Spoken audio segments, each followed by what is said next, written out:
Hey, I'm Skylar. If you want to connect your iPad to a plasma TV, you've got pretty much two options.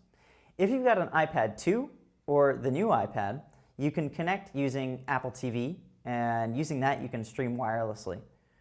If you've got the original iPad, iPad 2, or the new iPad, or iPhone, or iPod Touch, you can use the digital AV adapter. It looks like this. I'll show you in the Apple Store.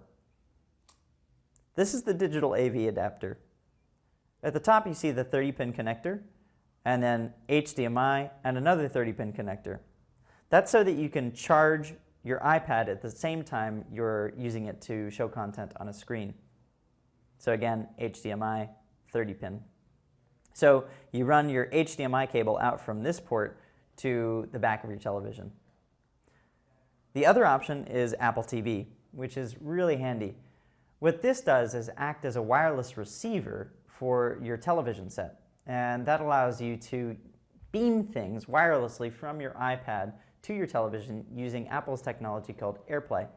Once you get it installed, it's really seamless, and you can also run optical audio out to a high-quality head unit or receiver that can be wired out to all the speakers in your house. So as far as simplicity goes, that is definitely it. Thanks for watching. I'm Skylar.